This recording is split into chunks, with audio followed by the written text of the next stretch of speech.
जय हिंद। आज हम लोग बात करेंगे द्विघात समीकरण को पूर्ण वर्ग बनाकर किस प्रकार से सॉल्व किया जाता है। इसके पहले वाली वीडियो में हम लोगों ने द्विघात समीकरण को गुणनखंड विधि से सॉल्व किया था। बहुत ही बढ़िया क्वेश्चन किए थे। इस वीडियो में भी हम लोग बहुत ही अच्छे क्वेश्चन करेंगे और बहुत ही आसान तरीके से आप लोगों को समझाएंगे कि पूर्ण वर्ग बनाकर द्विघात समीकरण को किस प्रकार से सॉल्व किया जाता है।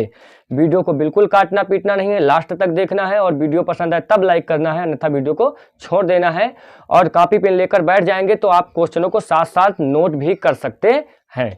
चलिए वीडियो को बहुत बड़ा ना करते हो, वीडियो को स्टार्ट करते हैं। ये हमारा क्वेश्चन उदाहरण का 7 नंबर क्वेश्चन है, जिसमें हमको बताया गया है कि समीकरण 2x² - 5x + 3 = 0 को पूर्ण वर्ग बनाने की विधि से हल कीजिए। इसको किस विधि से हल करना है? पूर्ण वर्ग बनाकर। उदाहरण से स्टार्ट करते हैं। उदाहरण नंबर 7 है। तो पूर्ण वर्ग बनाने की विधि पर हम लोग बात करेंगे। तो इसलिए सबसे पहले इस समीकरण को पहले लिखा जाएगा। तो हल में यहाँ से स्टार्ट करते हैं। हल में इस समीकरण को लिखेंगे 2x² - के 5x और प्लस के 3 = 0। अब इसमें करना क्या है, तो हम आपको 2 नोट पॉइंट बताते हैं जो आपको याद रखना है। पूर्ण वर्ग बनाने की विधि में आपको 2 नोट पॉइंट याद रखने हैं। पहला नोट पॉइंट क्या है कि x² का मान 1, x² का मान नहीं, x² का गुणांक 1 होना चाहिए। x² का गुणांक 1 होना चाहिए। इसका मतलब क्या है कि जैसे ये x² लिखा है, इसके गुणे में आगे देखो 2 लिखा है, तो ये 2 नहीं होना चाहिए। यहाँ क्या होना चाहिए? 1 होना चाहिए। तो इस 2 को हटाएंगे कैसे? इस 2 को हम हटाएंगे कैसे? सबसे पहले क्या करना है, x² का गुणांक क्या करना है? 1 बनाना है। याद रखिएगा कि x² के गुणांक को क्या बनाना है? 1। जब 1 बनाना है तो यहाँ अगर 2 है तो हम पूरे समीकरण को 2 से भाग दे देंगे। यहाँ अगर कोई दूसरी गिनती होगी तो जो गिनती होगी उसी से हम भाग दे देंगे। तो यहाँ भाग देंगे तो यहाँ लिखेंगे समीकरण में 2 से भाग देने पर, पूरे समीकरण में भाग देंगे तो यहाँ हो जाएगा 2x² / 2 माइनस के 5/2x और प्लस का 3/2 बराबर में 0/2। यहाँ तक कोई दिक्कत? हमने लिखा समीकरण में भाग देने पर, इस समीकरण में 2 से हमने भाग दिया। क्या करना है? x² का गुणांक हमको 1 चाहिए, 1। तो यहाँ देखिए ये 2 से 2 कट जाएगा तो यहाँ हो जाएगा x² माइनस का 5/2x और प्लस का 3/2 बराबर में 2 से 0 को भाग करेंगे जो 0 हो जाएगा। यहाँ तक कोई दिक्कत तो नहीं है? बहुत आराम से समझिएगा, बहुत ही आसान विधि है। वीडियो को पूरा देखने के बाद आपको लगेगा नहीं कि यह विधि बहुत कठिन है, एकदम आसान। सबसे पहले x² का गुणांक हमने 1 कर लिया है। जो संख्या होगी उसी संख्या से पूरे समीकरण को डिवाइड कर देंगे, भाग कर देंगे। दूसरा पॉइंट क्या है? पहला ये पॉइंट था। दूसरा पॉइंट है कि जो x का गुणांक होगा, x का गुणांक या फिर x के गुणांक को आधा करके वर्ग करके जोड़ना और घटाना है। बस यही लॉजिक है इसमें। x² के गुणांक को 1 बनाना है और x के गुणांक को आधा करना है, उसी को वर्ग करके जोड़ देना है, उसी को वर्ग करके क्या करना है? घटा देना है। x के गुणांक को आधा करके वर्ग करके जोड़ना और घटाना है। आधा करो, जोड़ो, घटाओ। तो ध्यान दीजिए, अगर जैसे 5 लिखा तो 5 का आधा 5/2 होगा। तो यहाँ 5/2 है, तो 5/2 का आधा मतलब हम 2 से फिर भाग करेंगे। तो यहाँ कितना हो जाएगा? 5/4 हो जाएगा कि नहीं? ये आपको लगता है कि ये इससे बड़ा हो गया, 5/2 से ज्यादा हो गया? नहीं, ये 5/2 का आधा हो गया। 5/4 आधा का मतलब /2 ही तो करते हैं। जैसे 5 का आधा 5/2 तो 4 हो जाएगा। यहाँ कितना हो जाएगा? 4। तो 5/2 का आधा 5 कितना हो जाएगा? 4। ये बात आपकी समझ में आई? एकदम सिंपल है। जैसे मान लीजिए आपसे कह दिया जाए 2 का आधा करिए, तो 2 का आधा मतलब 2 एक कम 2, 2 बटे में कर देंगे। अच्छा 1 का आधा करिए तो 1/2 मतलब 0.5, यही तो होगा कि नहीं। तो किसी संख्या को आधा करने के लिए हम लोग क्या करते हैं, बटे में 2 करते हैं। तो इसी तरीके से ध्यान दीजिए, तो 5/2 का आधा, ये हमारा 5/2, x का गुणांक 5/2 है, तो इसका आधा करेंगे तो बटे 2 ही तो करेंगे, तो 5 बटे कितना हो जाएगा, 4 हो जाएगा कि नहीं। बताओ यहाँ तक बात समझ में आई। तो इसी का वर्ग करके जोड़ देना है और इसी का वर्ग करके क्या करना है, घटा देना है। कोई दिक्कत तो नहीं आता ना। ये 5/4 कहाँ से आज समझ गए ना कि इसका हमको आधा करके जोड़ना है, घटाना है। तो आधा करेंगे तो 5/4 हो जाएगा, इसका आधा करके जोड़ देना और क्या करना है, घटा देना, लेकिन वर्ग करके। यहाँ ध्यान दीजिएगा, यही नोट पॉइंट आपको याद रखने हैं। तो यहाँ कितना हो जाएगा, x² माइनस का 5/2x प्लस में हो जाएगा आपके 5/4 का स्क्वायर कर देना है और माइनस के 5/4 का स्क्वायर कर देना है और फिर प्लस का 3/2 बराबर में 0। यहाँ तक कोई दिक्कत। हमने 5/2 का आधा किया, उसको वर्ग किया, जोड़ दिया और उसी का वर्ग करके घटा दिया। ऐसा क्यों किया, क्योंकि ये दोनों आपस में कट जाएंगे, आंसर इतना ही रह जाएगा, इस पर कोई फर्क नहीं पड़ेगा। ध्यान दीजिए, ये प्लस में है, ये माइनस में, ये दोनों आपस में कट जाएंगे कि नहीं कट जाएंगे। तो यहाँ बचेगा क्या, x² माइनस का 5/2 और प्लस का 3/2 ही तो बचेगा। तो इसीलिए जो संख्या जोड़ी जाती है उसी को घटाया जाता है गणित में, और जिसमें गुणा किया जाता है जिस संख्या से, उसी संख्या से भाग किया जाता है। तो यहाँ तक आपकी बात समझ में आ गई। क्या करना है, x के गुणांक का आधा करना है, वर्ग करके जोड़ देना है और घटा देना, हमने कर दिया। कोई दिक्कत यहाँ तक। अब हम इसके आगे सॉल्व करेंगे। ये दोनों पॉइंट याद रखेंगे, पूर्ण वर्ग बनाने की विधि आ जाएगी। अब ध्यान दीजिए, यहां से यहां तक, अगर हम यहां से यहां तक ध्यान दीजिए, तो यहां से यहां तक ये क्या है, यहां से यहां तक इसको हम लिख लेंगे। यहां नीचे एक बार दिख रहा होगा, तो इसको हम लिख सकते हैं x माइनस 5/4 का होल स्क्वायर। इसके स्थान पर ये आ जाएगा -5 × 25 बटे 4 × 16 और प्लस का 3/2 बराबर में 0। अब आपके एक चीज कंफ्यूज करती होगी कि इतने बड़े मान को हमने ऐसे क्यों लिख दिया है। यही है ना कि x² माइनस के 5/2x प्लस के 5/4 का होल स्क्वायर के दरपा x माइनस क्यों लिख दिया। इस चीज को हम समझते हैं और उसके बाद फिर आगे सवाल करेंगे। पहले इसको समझ लेते हैं। x माइनस 5/4 का अगर हम होल स्क्वायर करेंगे, वो भी माइनस का, तो ध्यान दीजिए क्या बनेगा। मतलब इसको हम इस वाले को ऐसा क्यों लिख दिए हैं, ये आपको बताना चाहते हैं। आपको भी लिखना पड़ेगा, लेकिन अभी बताते हैं इसको समझाने के लिए। तो जैसे इसका हमने स्क्वायर किया, तो यहाँ हो जाएगा a माइनस बी का होल स्क्वायर बन जाएगा। तो क्या हो जाएगा, a स्क्वायर और क्या हो जाएगा प्लस b स्क्वायर 5/4 का स्क्वायर और -2 a के दरपा कितना है x और b के Darpa 5/4, a square plus b square -2ab। कोई दिक्कत यहाँ तक का। अब ध्यान दीजिए, तो x स्क्वायर ये 2 से कटेगा तो कितना बचेगा 2, तो 5 माइनस का 5x/2 और लास्ट में इसको लिख देंगे 5/4 का होल स्क्वायर। तो ध्यान दीजिए, तो यह एकदम जो संख्या आपको दिख रही है ये वाली, एकदम यही तो है। इसका मतलब ये a माइनस बी का होल स्क्वायर लिखा है, a माइनस बी का ये होल स्क्वायर ही तो है। ये a माइनस बी का होल स्क्वायर लिखा है, तो उसके दर पर हम a माइनस बी का होल स्क्वायर तो लिखेंगे ना। बताओ यहाँ तक बात समझ में आई कि नहीं, कि यहाँ पर क्या लिख दिया, a माइनस बी का होल स्क्वायर। ध्यान दीजिएगा, अगर यहाँ प्लस होगा तो a प्लस बी का होल स्क्वायर बनेगा, अगर यहाँ माइनस होगा तो a माइनस बी का होल स्क्वायर बनेगा। जैसे ये a square plus B square -2ab हो गया, ये 2 से 4 कट गया तो 5 × 5x और बटे यहाँ 2 बचा, ये इसको हमने पीछे लिख दिया, तो a माइनस बी का होल स्क्वायर बन गया। बताओ यहाँ तक कोई दिक्कत, समझ में आ गई ना यहाँ तक की बात। ठीक, अब आगे हम लोग करते हैं। अब ध्यान दीजिए, तो हम क्या करेंगे, हम इन दोनों को इस तरफ लेकर आएंगे, इन दोनों को इस तरफ। तो यहाँ कितना है x माइनस 5/4 का होल स्क्वायर बराबर, ये इधर का, ये इधर माइनस में है, इधर आएगा तो प्लस में आएगा, तो 25 बटे कितना हो जाएगा 16। ध्यान दीजिएगा, हमको x का फाइंड करना है, मान x का मान निकालना, तो इसको हम इधर रोक लेंगे। ये 0 के इधर आएगा तो ये माइनस में है, पूरा पूरा इधर आएगा तो प्लस में हो गया, तो 25/16। ये प्लस में इधर आएगा तो माइनस का कितना हो जाएगा 3/2। कोई दिक्कत यहाँ तक। अब यहाँ एलसीएम लेंगे हम, एलसीएम का मतलब दोनों का इधर इधर गुणा, इधर इधर गुणा, नीचे नीचे गुणा कराएंगे। तो यहाँ अगर हम 8 से ऊपर नीचे गुणा करा दें तो दोनों के एलसीएम बराबर हो जाएंगे कि नहीं। बताओ यहाँ तक कोई दिक्कत तो नहीं ना। हमने यहाँ एलसीएम लिया है दोनों के हर बराबर करने के लिए। तो यहाँ कितना हो जाएगा x माइनस 5/4 का होल स्क्वायर बराबर यहाँ 25 और यहाँ 8 त्रिक कितना हो जाएगा 24 और देखिए 16 यहाँ 8 दूनी 16 यहाँ, तो यहाँ कितना हो जाएगा 16। कोई दिक्कत, हमने हर बराबर करने के लिए दोनों को बराबर किया। ये इधर माइनस में था, इधर आया प्लस में, ये प्लस में था, इधर आया माइनस में। यहाँ 2 है, यहाँ 16 है, तो यहाँ ऊपर नीचे 8 से गुणा करा देंगे तो 16/16 हो जाएगा। तो 16 में से एक 16 लिख लेंगे, यहाँ हो जाएगा 25, 8 त्रिक 24।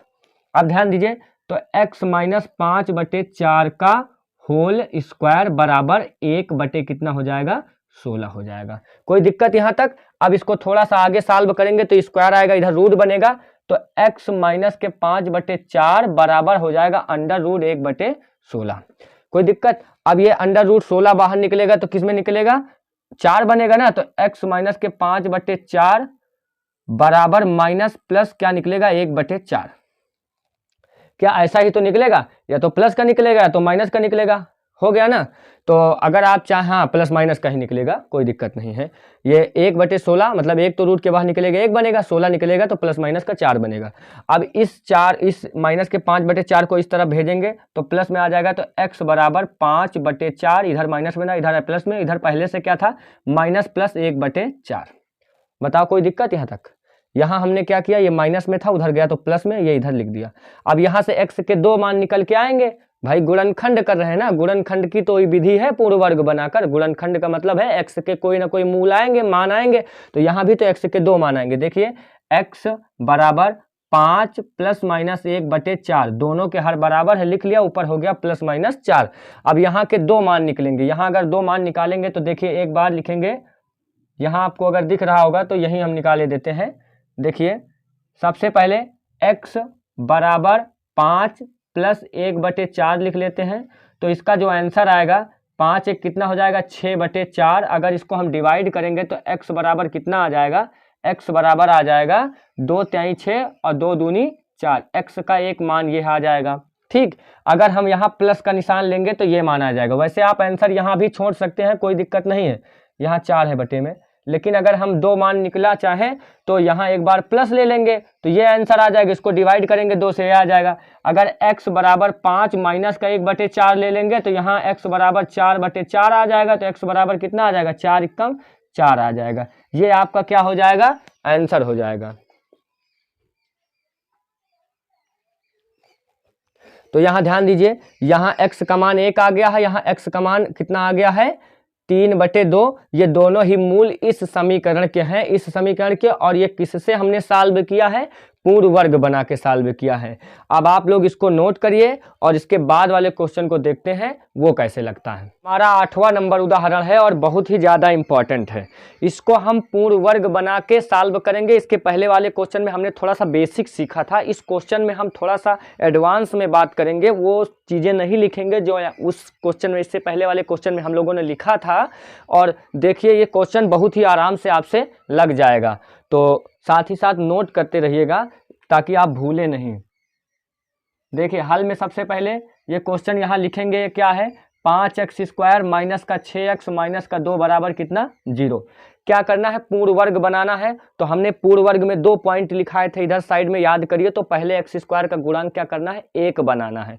x² का गुणांक 1 बनाने के लिए, अब c यहाँ 5 है, उसके पहले 2 था, तो यहाँ 5 से पूरे समीकरण में क्या करेंगे, भाग दे देंगे। तो यहाँ 5 से भाग दे देंगे, 5 से 5 से 5 से। अब यहाँ लिखना नहीं है क्योंकि हम पूर्ण वर्ग बनाकर सॉल्व कर रहे हैं, तो यहाँ क्या लिखेंगे, समीकरण में भाग देने पर, 5 से भाग देने पर, तो दे दिए 5 से भाग। अब यहाँ देखिए 5 से 5 कट जाएगा, यहाँ x² हो जाएगा माइनस के 6/5x माइनस का 2/5 और बराबर में कितना हो जाएगा 0। कोई दिक्कत? हमने क्या किया, सेम वही लॉजिक लगाया, थोड़ा सा एडवांस में। ठीक, कि x² का गुणांक 1 करने के लिए यहाँ 5 था तो 5 से पूरे समीकरण को भाग दिया। दूसरा स्टेप क्या था, x² के गुणांक का आधा करके वर्ग करके जोड़ना है और घटाना है। फिर से x² के गुणांक का वर्ग करके जोड़ना है, घटाना है वर्ग करके। तो 6/5 है, इसका आधा करेंगे तो आधा मतलब बटे 2 करेंगे कि नहीं, इससे पहले भी किया था ना कि 6/5 है, इसका आधा करेंगे तो 2 तिहाई कितना हो जाएगा 6, तो 3 बटे कितना हो जाएगा 5। अब आप कहेंगे ये 6/5 था या 3/5 कहाँ से आ गया, तो x मतलब 6/5 का आधा करेंगे तो 2 तिहाई 6, 3/5 ही तो बचेगा। तो यहाँ इसको क्या करेंगे, इसमें जोड़ेंगे, वर्ग करके लिखेंगे। बताओ ये बात समझ में आए कि नहीं, कि 6/5 है, अगर इसका आधा करेंगे तो 2 6 हो जाएगा, 3/5 यही तो बचेगा। तो ये इसका आधा यही होगा, 6/5 का आधा 3/5। तो इसको जोड़ेंगे, घटाएंगे, लेकिन वर्ग करके। ठीक, अब यहाँ देखिए, तो x² माइनस का 6/5 x प्लस में 3/5 का वर्ग करके जोड़ेंगे, और 3/5 का वर्ग करके क्या कराएंगे, घटाएंगे, माइनस में जो लिखा है 2/5 लिख देंगे, बराबर में 0। बताओ यहाँ तक कोई दिक्कत तो नहीं। ये दोनों पॉइंट हमने बगल में लिखाए थे कि x का गुणांक 1 करना है, x का गुणांक आधा करके जोड़ना है और घटाना है। अब यहाँ से फिर यहाँ तक देखिए, यहाँ तक तो ये क्या बन रहा है, ये आपका बन रहा है ए, यहाँ हमने बताया था अगर माइनस होगा तो a माइनस बी का होल स्क्वायर बनेगा। तो यहाँ x² माइनस का कितना हो जाएगा, 3/5 का होल स्क्वायर बन जाएगा। कोई दिक्कत? अभी इसको फिर हम सॉल्व करके समझेंगे। तो यहाँ स्क्वायर नहीं होगा, a माइनस बी का होल स्क्वायर बन जाएगा। ये पूरा मिला के जहां हमने लाइन खींचा है, और माइनस का 3 तिरिक्का 9/5 प्लस का नहीं माइनस है यहाँ भी, तो माइनस का कितना हो जाएगा, माइनस का 2 कितना हो जाएगा 5 बराबर में 0। अगर हम इसको सॉल्व करें, इतना आता है तो इसका मतलब हमने मान सही मान लिया है। तो यहाँ सॉल्व करके देखते हैं। तो x माइनस 3/5 का होल स्क्वायर क्या होगा, तो a² हो जाएगा प्लस b² हो जाएगा, और माइनस कितना हो जाएगा 2a के स्थान पर कितना है x है, और b के स्थान पर कितना है 3/5 है। तो यहाँ देखिए, तो x का स्क्वायर x² प्लस का, ये इसको पहले लिखेंगे 3 दूनी माइनस हो जाएगा ना, 3 दूनी माइनस का 6x/5 और प्लस का 3/5 ये का होल स्क्वायर। अब ध्यान दीजिए, ये वाला हमारा आंसर आ गया। तो ये देखिए वही चीज तो है, ये पूरा x² माइनस का 6/5 माइनस का 6/5 प्लस का 3/5, तो 3/5 का होल स्क्वायर। देखिए हो गया कि नहीं। अब यहाँ देखिए, यहाँ माइनस है ना, तो अब इसको इधर रोक लीजिए, इन दोनों को इधर भेजिए। तो x माइनस का 3/5 का स्क्वायर बराबर, ये इधर माइनस में इधर आएगा तो प्लस में 9 कितना हो जाएगा 25, ये भी इधर माइनस में इधर आएगा तो प्लस में कितना हो जाएगा, प्लस का 2/5। यहाँ एलसीएम लेंगे तो 5 से ऊपर नीचे गुणा कराएंगे, तो यहाँ कितना हो जाएगा x माइनस 3/5 का होल स्क्वायर बराबर 9, 5 दूनी 10 और बटे 25, 25 में से क्या लिखेंगे 25। यहाँ तो एलसीएम लेना आपको आता होगा ना, इधर इनका गुणा, इधर इनका गुणा, नीचे नीचे गुणा, चाहे यही सॉल्व करके इस पार भेज लो, और चाहे इसको यहाँ सॉल्व करो इस पार लाकर। तो हमने इस पार लाकर दोनों माइनस में थे, प्लस में हो गया, एलसीएम लिया तो दोनों का एलसीएम 25 हो गया, 9 5 दूनी 10 हो गया। अब इसको सॉल्व करेंगे तो देखिए कितना आ जाएगा, यहाँ हो जाएगा x माइनस 3/5 का होल स्क्वायर बराबर में कितना हो जाएगा 19/25 हो जाएगा। कोई दिक्कत? अब इसको रूट के इस पार भेजेंगे, जब रूट के इस पार भेजेंगे तो यहाँ मतलब ये स्क्वायर को रूट इधर भेजेंगे तो रूट बनेगा। तो x माइनस का 3/5 बराबर अंडर रूट कितना हो जाएगा 19/25। तो देखिए x माइनस का 3/5 बराबर प्लस माइनस 19 रूट के बाहर तो निकलेगा नहीं, लेकिन 25 निकलेगा, 5 बनेगा, वो भी प्लस माइनस का। अब इसको इस पार भेजेंगे तो x बराबर 3/5, ये इधर माइनस में था, इधर आया प्लस में, और प्लस माइनस 19 बटे कितना हो जाएगा 5। ये आपका आंसर हो गया। अब इनको क्या करेंगे, दोनों का एलसीएम देखिए, तो x बराबर कितना हो जाएगा 3 प्लस माइनस अंडर रूट 19 और पूरे के बटे में क्या हो जाएगा 5। भाई दोनों में बेस सेम है, लिख लिया, दोनों निशान बीच में है।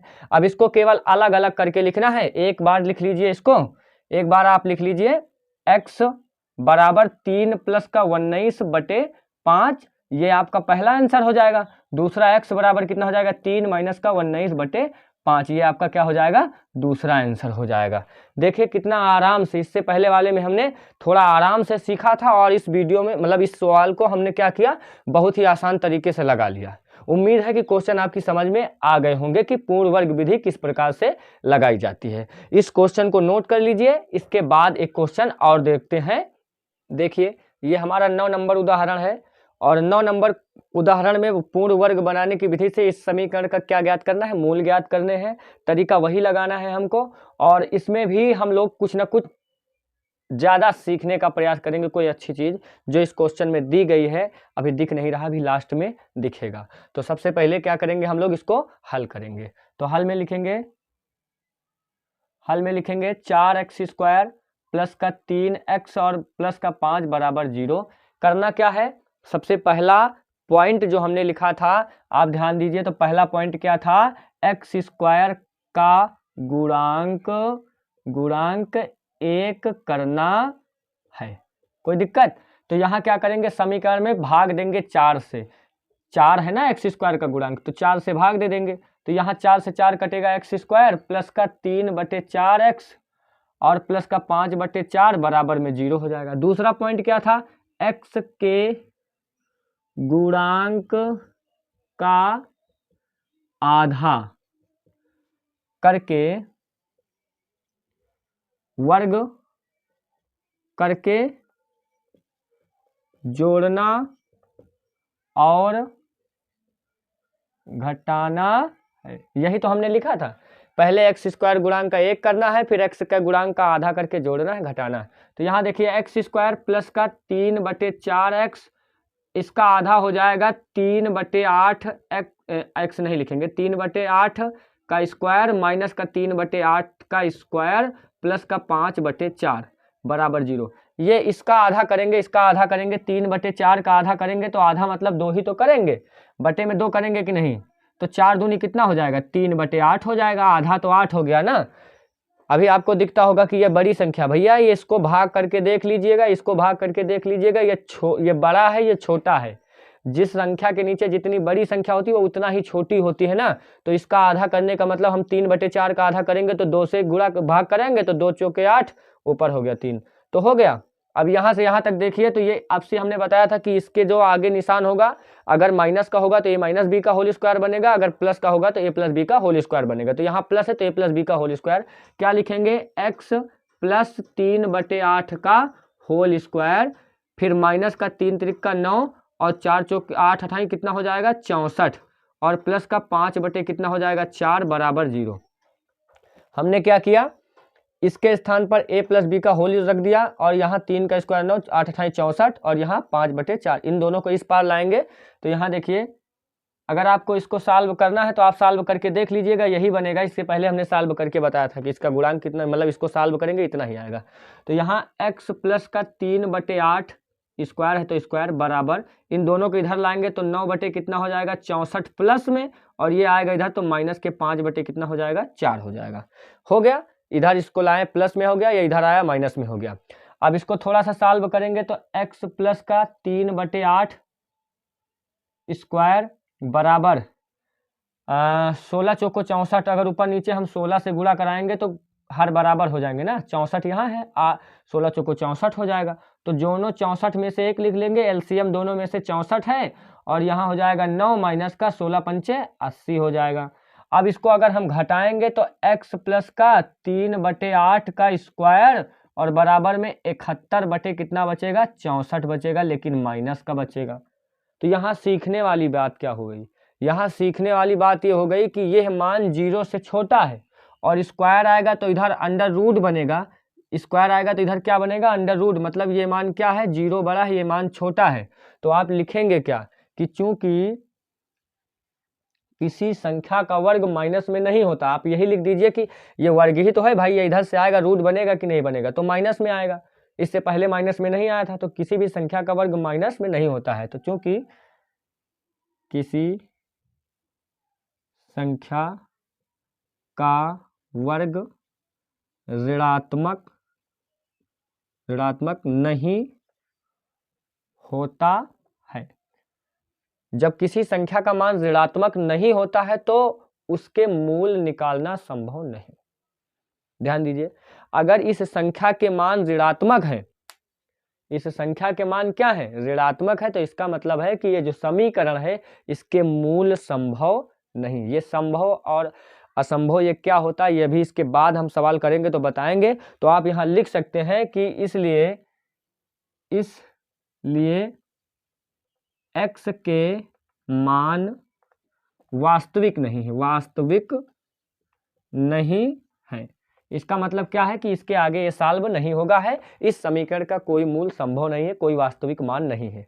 मतलब वास्तविक मान का मतलब जब मान x के मतलब किसी भी संख्या का वर्ग माइनस में आ जाए, इसका मतलब है कि वो पूर्ण वर्ग विधि से भी नहीं सॉल्व होगा, उसके मान नहीं निकलेंगे, वास्तविक मान नहीं निकलेंगे। इस क्वेश्चन को आप लोग नोट कर लीजिए, इसमें एक नई चीज सीखने को मिली है कि ये आपके सामने इसके आगे कोई सॉल्व नहीं होगा, वास्तविक मूल है।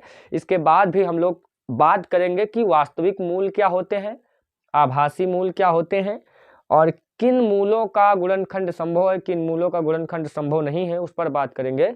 और इस वीडियो को ज़्यादा से ज़्यादा लोगों तक शेयर करें, अपने मित्रों के साथ शेयर करें ताकि वो लोग भी देखें और पूर्ण वर्ग विधि से बनाकर द्विघात समीकरण को सॉल्व करें और पेपर के लिए विधिवत तैयारी कर सकें।